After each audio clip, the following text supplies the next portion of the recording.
Hi, this is Hope, and I just wanted to tell you about the circumstances behind my husband and I going to the courtrooms of God and making a vow to Him last night on June 1st. It's about my daughter. She has stage 4 cancer, and the doctors have pretty much given up hope and have put her on an experimental drug. So I'm going to tell you about the events leading up to that, which started in March of 2017 when God gave my daughter, Grace, a prophetic dream. In this dream, which I did post on my website, so there is a testimony of this, she was in a bathroom, and I was standing in the doorway with the doors that were abnormally large, and they were wide open, and a boy came down the hall from her church and told me to tell Grace that in 6 months she would experience hardships. There's been some interpretations of this, but in general, what I understood it to mean was that in 6 months from March, she would undergo some type of hardship and I would be with her, and that even since then, what we've discovered is the large doors are pointing to the fact that I have a website, I have YouTube, I have other ways of asking people to pray for her, and that prayer from you guys has helped in ways you will never know. I know some of you never email me, but you pray anyway, and some of you do email me, and I appreciate them all because we've had this phenomenally divine sense of peace 99% of the time, and this is abnormal. People that have stage 4 cancer get depressed, okay? And she has not been depressed, and when she's really, really sick is when her dad and I become, we get very down with that because she's laying down all the time and she barely eats, and that's the times when you see me on the website talking about it. And anyway, your prayers have made a huge difference in our life, and I'm so grateful for them for continued peace. So anyway, in this dream, her being in the bathroom showed some kind of cleansing, and so it did point to an illness, internal illness, and I did not want to admit it at the time when she had the dream, but clearly she was diagnosed with lymphoma within 6 months in August, early August, and she started on her first set of chemo. Supposedly her only set, because the doctor told us that this was curable. It was non-Hodgkin's lymphoma, and there was only 1 in 5 chance that it would ever come back in her lifetime. So she went through the chemo, and she was completed right before Thanksgiving. So starting around Christmas, she felt much better. She went to some of her church functions. She went back to work a few hours a week, and things were looking up. And then about February, she started to feel sick again. And when I say feel sick, chemo causes neuropathy, which is nerve pain. So for a while, we thought it was nerve pain. She was just experiencing an incredible amount of pain. And so we found a neurologist, but they were just helping her with physical therapy. Well, the pain and the numbness got to the point where it was going up her face and she couldn't swallow, and that was becoming dangerous in my opinion. So I took her to the oncologist, who immediately took tests and a lumbar puncture and said she's got this cancer in her brain now. So this was the not really second incidence of cancer, but I consider this cancer like a scared rabbit. It ran up into her brain. The chemo seemed to destroy it everywhere else because she was pronounced cured in November from an MRI. They couldn't find any signs of this cancer anywhere, except it came back, roaring back. This is very aggressive, and I can tell you that when she starts experiencing her problems, they come almost every 12 hours. There's a new problem. There's a new numbness. There's a new, it's incredible. And so she started to go through the second round of chemo, a different kind, one that was to go into her, not into her brain, but to kill the cancer in her brain. And so she started on that. And this was in February, March. And she started to get, while she was having this chemo and this second incidence of cancer, there was extreme pressure in her head, and she was laying down all the time, with the exception of 10 minutes of eating. that's about all she could do, and then she would lay down again. And then when we took her to chemo in the hospital, she's laying down. It's just awful. When you guys, some of you know exactly what I'm talking about. When you are so sick that you have to go to the hospital, but you feel too sick to go, you just want to lay down, and as soon as you get somewhere, you have to lay down or you'll throw up. It's awful. So she was going through this. Well, meanwhile, the Holy Spirit prompted me to go through a fast for the entire month of March. And so I knew it had something to do with grace, but I wasn't sure. And so I followed the leading, and I did go through the fast. And at the end of the fast, I thought, okay, well, it's been months since I've had a prophetic dream or vision or word to share with you guys. They've happened to me, but I knew that they were all personal. So I thought, well, maybe that's what it is. Maybe something incredible will happen. And so on April 1st, I didn't have a dream, and April 2nd, I didn't have a dream, so I kind of forgot about it.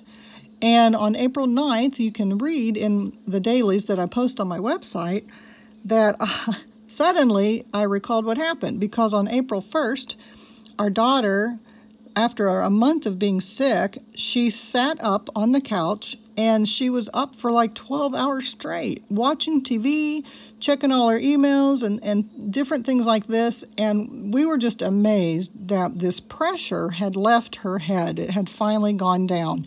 And here's the supernatural part of this, which supernatural things have been scattered throughout this whole illness.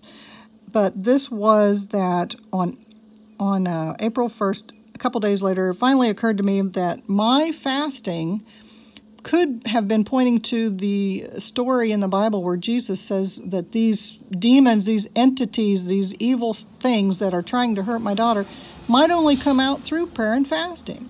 So I did that, and then on April 1st, which just coincidentally was Resurrection Day, she rose up from the couch and became almost her old self again, with the exception of this incredible pain that she still experiences, but she's learned to bear that. So that's the second time. Well, this was going through about 4 rounds of chemo the second time. She was going to have 6. And so we were getting through April, started to go into May, and she got sick again. And she had an incredible amount of pain. Those of you who have gone through pain, if it's severe enough that you're in the hospital for it and they ask you, what's your pain number today between 1 and 10? Well, this is the first time I had ever seen her go through 10. She was crying out. She wasn't breathing well. This was in her arm, and it was a flash of pain that was so severe. I said, we got to take her to the ER. This is crazy. So we did. Well, come to find out, this cancer had spread again. So it's spreading now from her brain to the back of her neck and down into her lumbar area. And so she's had a couple lumbar punctures, and she's getting ready to go through a 3rd round of chemo. Now, I need to explain about this, because this is her last chance as far as the doctors are concerned. It's an experimental type. There's 5 types of chemotherapy involved, 5 drugs. They don't know how she's going to react. They don't know how it's going to react in other parts of her body. There's just about 50 people on this same routine of drugs throughout the country for the past 4 years. It's extremely rare, extremely limited, and her cancer is changing, which is why it didn't get destroyed the first time. It didn't get destroyed in her brain. Now it's changing, and the doctors don't know why. So she had a port put in her brain yesterday, which was Friday, June the 1st. And so they're actually going to give this part of this drug, which the experimental part of it is going to go through her brain directly into this area, which will then go into the cerebral spinal fluid. And after all of this is done, she's got 6 rounds of this. So she's got a week of 5 days of chemotherapy drugs. Then she gets 2 weeks off. Then she goes for another week. She's got 6 cycles of that, which will take us into the fall if we're still here. And then she has a bone marrow transplant, which will last a long time. So these prayers that you are praying for divine peace, they're working. They're working because listen to how I'm talking. Those of you who have children or you are really close to some people, and we only have one child, and we've been told this has been almost a year now that she's gone through this stage 4 cancer, and she's gone through so many side effects that I've never seen anything like it. I thought my mom had gone through a lot, but my daughter has gone through some incredible things, and she still doesn't have any depression. And she asked me once if she thought God, she's like, why is God testing me? And I prayed about it and I thought about it, and I said, I know God does use illnesses to test people, but in this case, I don't think he's testing you. You are a Christian. You do follow God. You do read the Bible and pray and sing. And she forms relationships with other Christians with love. And I said, in this case, I think it is to test other people, because the people that are helping her are incredible. But at the same time, we have some family members that haven't asked one question. And I know that those go up as marks against them in heaven. But the ones, even the doctors that she used to work for, they're paying some of her bills. They're giving her money. They're sending her gift cards. They're asking about her, texting her. They visit her during chemo. It's incredible, the people that, the favor that God has given my daughter, that other people are reacting to her. And one of these things is my husband and this vow that we made. And I wanted to just explain a little bit more now at the end that this is, not unheard of what I talk to God about. This is in the Bible. And my husband it took him a week, and I apologize if I've already told you this at the beginning, but he took a week to make up his decision. And I said, you need to be committed 100%. It doesn't matter if your decision is no or yes. You have to stand behind it so you never regret your decision, because this is an extreme vow. So he took a week to think about it and pray about it, and he decided to go ahead with it. So last night on June 1st, the one night that we had the opportunity together to privately go to the Lord here at our house, because our daughter had to spend the night in the hospital. God gave us that as a blessing this one night. We did pray to him, and we spoke out loud, and we shared our thoughts and asked for complete restoration and healing. And I'm not going to go into the vow that we made to God, because if the enemy, as soon as I open my mouth and speak it, he can hear it. As soon as I write it in an email, he can read it. So it's not leaving my husband and myself in the courtroom of heaven. We're the only ones that know.